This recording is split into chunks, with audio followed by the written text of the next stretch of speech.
Today we want to take a closer look at the special relationship between Peugeot and the ACO, which we can still or especially witness today. Peugeot decided to join the highest prototype category in Le Mans again for the 2007 season. Being a French manufacturer, their focus was on winning the 24 Hours of Le Mans organized by the ACO. Since Le Mans is a high-speed track with long straights, they decided for a closed cockpit prototype for less drag and higher top speed, while the competitors used open cockpits. That was the first new thing about the Peugeot 908. The second thing was to use a diesel engine. That was necessary because Audi used a diesel engine for 2 years already at that time, and they could benefit from higher torque and less fuel consumption and hence less pit stops. So in order to beat Audi, Peugeot needed to use a diesel engine as well. So they designed their 100-degree V12 diesel with 700 horsepower and 1,200 Newton meters. The 908 was presented on the Paris Motor Show in 2006. In its first 24-hour race in Le Mans in 2007, Peugeot lost one car with engine failure. And just before the end, the engine of the second Peugeot was just before failing as well, so it waited in front of the finish line for the last minutes for the race to end. When the time was up, it crossed the line and was still classified in second position, 10 laps behind the Audi. Usually it's not allowed to wait in front of the finish line, but since it's a French brand in Le Mans, the ACO turned a blind eye. A double DNF would have been a disaster for Peugeot in their first Le Mans comeback.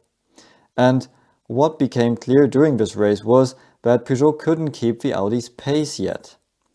1 year later, at the 24-hour race in Le Mans 2008, Peugeot couldn't just keep up, they were faster than the Audis. But Peugeot set their cars up for dry conditions, while the experienced Audi team used a compromise, because there was rain forecasted for the night. So on dry track the Peugeots were faster, but in the night when the rain started, the Audi was 10 seconds per lap faster, overtook the Peugeot and built up such a gap that even after it dried up again, the Peugeot couldn't catch the Audi anymore. At the last race of the season in Silverstone 2008, Peugeot showed the 908HY, a hybrid version of the 908. It was basically the same car, just with a 60 kilowatt electric motor integrated into the gearbox, replacing the starter, and 10 battery stacks, 6 on the passenger seat and 4 in the forward floor. The idea was to recuperate brake energy at the rear axle to charge the battery, and to release the energy again to either have some extra boost or to reduce the fuel consumption while having the same power output.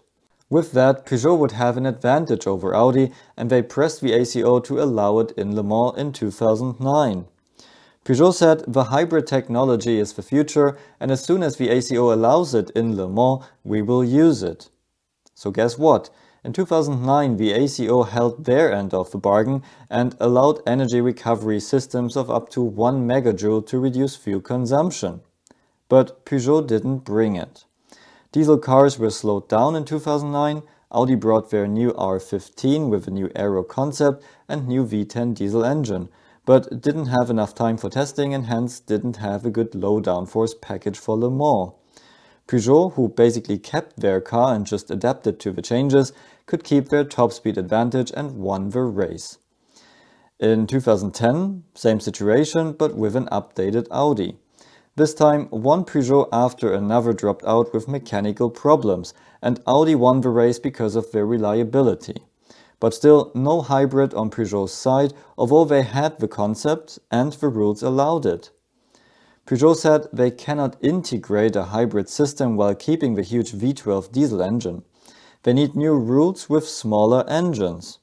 Cars were getting too fast in Le Mans anyway, and so the ACO reduced the maximum engine size to 3.4 liter for naturally aspirated petrol engines, 2 liter for turbocharged petrol engines, check out my Aston Martin AMR-One video for more infos on that, and 3.7 liters for turbocharged diesel engines. So Audi developed their R18 with a 3.7 liter V6 diesel engine and Peugeot developed a new 3.7-liter V8 diesel and presented it in February 2011 in Paris. When they lifted the cover, it raised a few eyebrows. In contrast to what Peugeot announced before, their 2011 car wasn't a hybrid. It was a conventional drivetrain, although these smaller engine regulations had been introduced to accommodate hybrid systems, just like Peugeot wanted. A month later, they presented the white hybrid version at the Geneva Motor Show. Again, with a 60 kilowatt electric motor, just like they presented 3 years earlier, and with a lithium-ion battery for a 0.5 megajoule system. Peugeot said it's too early to say when they will run the car, but they want to bring it to the Le Mans test in April and then potentially to the 24 Hours of Le Mans 2011. On 11th of April 2011, Peugeot announced that the reliability isn't there yet. They will run the non-hybrid version in Le Mans and they will run the hybrid earliest at the last race of the season in November. But then also that didn't happen. And then finally, on 18th of January 2012, Peugeot announced to stop their whole LMP1 project with immediate effect. The PSA management decided to cut costs, and because of their difficult road car business situation, they stopped their motorsport activities. So after cooperating closely with Peugeot to secure their success and adapting the sport to every direction Peugeot wanted, Peugeot did not deliver their side of the deal and even pulled out suddenly in a year when Toyota joined the party with their 3.4-liter V8 petrol engine and hybrid system.